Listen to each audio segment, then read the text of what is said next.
गर्मी में हुआ देवरानी जेठानी का बंटवारा।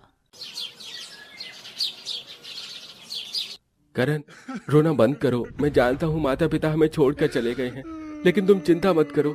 मैं तुम्हें कभी परेशान नहीं होने दूंगा। मैं तुम्हारा बड़ा भाई हूँ। तुम्हें पढ़ाऊंगा, लिखाऊंगा और किसी काबिल बनाऊंगा। भैया, माँ पिता के बिना हमारी जिंदगी कितनी अधूरी अधूरी हो गई है। ये घर मुझे खाने को आता है। अरे भाई, माँ पिता से ही तो घर के अंदर रौनक होती है। लेकिन अब हमारी जिंदगी में हमारे माता पिता नहीं है, लेकिन हमारे सिर पर उनका आशीर्वाद है। और देखना, सब कुछ ठीक ही होगा। करण और सुभाष दोनों भाई अनाथ हो गए थे और अब सुभाष को अपने भाई की जिंदगी संभालनी थी, जिसके चलते वह खेती बाड़ी करने लगता है, जो खेत उसके माता पिता ने मरने से पहले उसके लिए छोड़ दिया था। वह उस पर दिन रात मेहनत करके फसल उगाता है और गांव से शहर भेजता है। इसी बीच वह करण की पढ़ाई के साथ साथ अपना बहुत बड़ा घर भी बनवा लेता है। ये लो करण, खाना खा लो।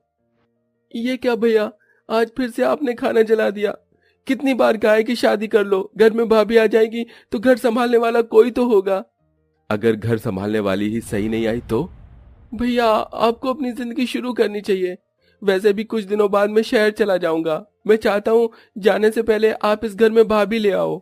करण की बात मानकर सुभाष गौरी नाम की लड़की से शादी कर लेता है। गौरी बहुत समझदार और सुलझी हुई थी। वह शादी के बाद अपने पति और उसके घर को पूरी तरह संभाल लेती है। चलो भैया भाभी, मैं शहर के लिए चलता हूँ। बहुत जल्द वापस लौटूंगा कुछ बनकर। हाँ देवर जी, जब तक आप आएंगे मैं आपके लिए लड़की भी ढूंढ लूंगी। भाभी जी, आप भी ना। करण इतना कहकर ट्रेन में चढ़ जाता है। इसके बाद उसके भैया भाभी दोनों मिलकर खेती बाड़ी करते रहते हैं और शहर में उसकी जरूरत के अनुसार पैसे भिजवाते रहते हैं।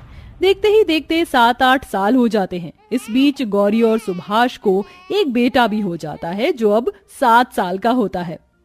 सुनिए जी, पड़ोसन एक रिश्ता बता रही थी। लड़की बहुत समझदार, पढ़ी लिखी है और अच्छे घर की है। हमारे करण के लिए अच्छी रहेगी। ठीक है, पहले करण को शहर से वापस लौट तो आने दो। कुछ समय बाद जब करण अपनी पढ़ाई पूरी करके शहर से वापस घर आता है तो उसकी भाभी उसकी शादी करवाने के लिए उसे कहती है। भाभी, भैया, दरअसल मुझे आपसे कुछ बात करनी है। मैं एक लड़की से प्यार करता हूँ और उसी से शादी भी करना चाहता हूँ। अरे देवर जी, आप तो बड़े छुपे रुस्तम निकले। अगर ऐसी बात थी तो आपने हमें बताया क्यों नहीं? हम उसी से शादी करवाएंगे जिससे आप शादी करना चाहते हैं। करण को शहर की सिमरन बहुत पसंद थी। गौरी और सुभाष दोनों सिमरन के घर पर शादी की बात करने पहुंच जाते हैं और उसका हाथ अपने भाई के लिए मांगकर वे दोनों की शादी करवाकर सिमरन को घर ले आते हैं। अरे बाप रे बाप, इतना बड़ा घर! यहाँ तो हर कमरे के अंदर एसी लगा हुआ है। मेरे पति के भाई इतने अमीर हैं, मुझे तो पता ही नहीं था। आ जाओ सिमरन, इस घर में तुम्हारा स्वागत है। आज से तुम इस घर की छोटी बहू हो और मेरी देवरानी हो। चलो, मैं तुम्हें तुम्हारा कमरा दिखा देती हूँ। बाहर बहुत गर्मी है और इतनी गर्मी में तुम सफर करके आई हो, थक गई होगी। गौरी इतना कहकर सिमरन को उसके कमरे में ले आती है। अपना कमरा देखकर सिमरन और भी ज्यादा खुश होती है।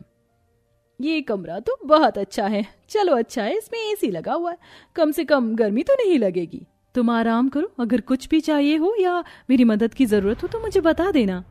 गौरी इतना कहकर चली जाती है और अपने बेटे मयंक के लिए खाना परोस कर उसे खिलाने लगती है। मयंक बेटा, चलो जल्दी से खाना खा लो। माँ, मुझे भूख नहीं है, मुझे बर्फ का गोला खाना है। नहीं बेटा, बिना खाना खाए तुम्हें बर्फ का गोला नहीं मिलेगा। खाना खाऊंगा तो बर्फ का गोला दिला दोगी? हाँ बेटा, बिल्कुल दिला दूंगी। इस तरह गौरी अपने बेटे की सारी ख्वाहिश पूरी करती है। देखते ही देखते कुछ दिन बीतने लगते हैं। वहीं किसी दुर्घटना के चलते इस बार सुभाष के सारे खेतों में आग लग जाती है और सारी फसल खराब हो जाती है। हे भगवान, ये क्या हो गया? मेरी इतनी मेहनत सब पानी में मिल गई। सारी की सारी फसल जल गई है। अब हम लोग क्या करें? क्या खाएंगे सारा साल? अजी, आप अपने आप को संभालिए, सब कुछ ठीक हो जाएगा। भैया, मैं नौकरी करूंगा, आपको परेशान होने की जरूरत नहीं है।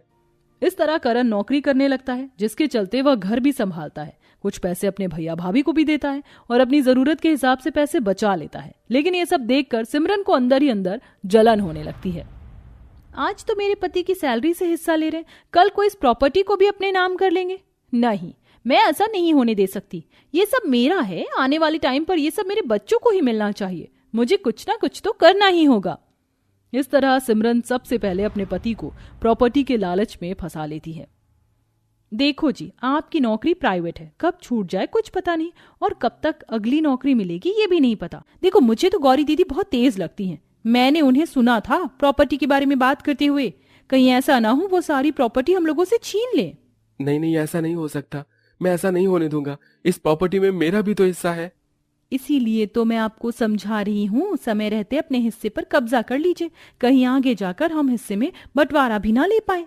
इस तरह करण अपनी पत्नी की बातों में आकर अपने भैया भाभी से बंटवारे की बात करता है।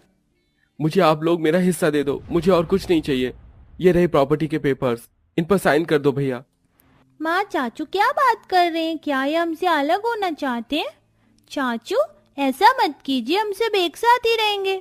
करण मयंक की बातों को भी नजरअंदाज कर देता है। इसी के चलते अपने भाई की जीत के आगे सुभाष कुछ नहीं कर पाता और वह चुपचाप सभी पेपर्स पर साइन कर देता है।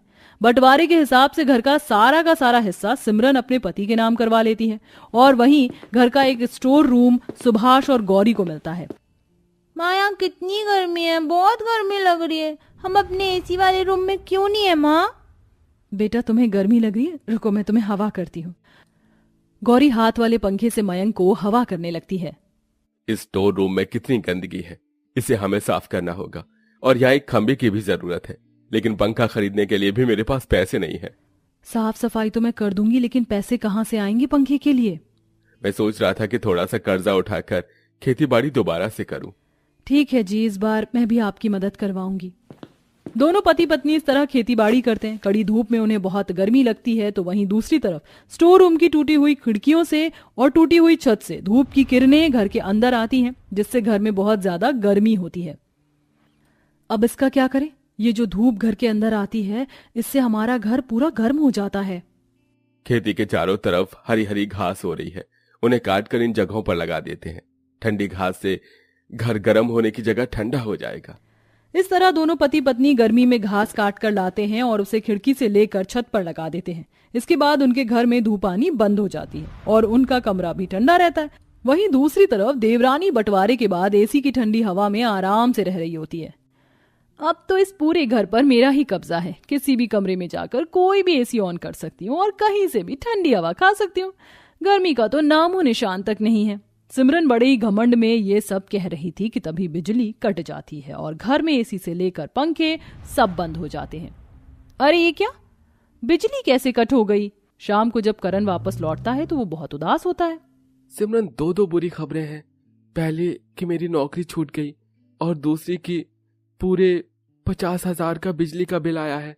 जब तक हम इसे भर नहीं देते तब तक बिजली हमें नहीं मिलेगी और मेरे पास तो इतने पैसे भी नहीं है। अब हम लोग क्या करेंगे? तुम्हें तो पता है मुझे गर्मी बर्दाश्त नहीं होती। अब कुछ है भी नहीं करने के लिए। सारा दिन अब सिमरन और करण को घर में बिना बिजली में रहना पड़ता है, तो वहीं सुभाष और गौरी की मेहनत रंग लाती है। वह अच्छी खासी खेती करके उसका अच्छा मुनाफा प्राप्त करते हैं। धीरे धीरे वह अपने स्टोर रूम के कमरे को बहुत अच्छा बनवा देते हैं और साथ में अपने घर की परेशानियों को ठीक कर लेते हैं। उनकी ये तरक्की देखकर सिमरन और करण को अपने किए पर शर्मिंदगी महसूस होती है। क्यों ना हम जेठानी जी और जेठ जी से मदद लें? अरे किस मुंह से जाओगी मदद मांगने?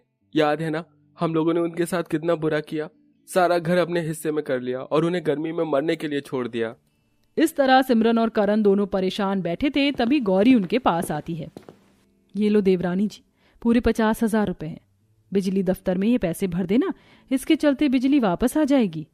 जेठानी जी, आपको कैसे पता कि हमें 50,000 रुपए की जरूरत है? माफ करना, मैंने तुम्हारी बातें सुन ली थी, मुझसे देखा नहीं गया तुम्हें इस हालत में।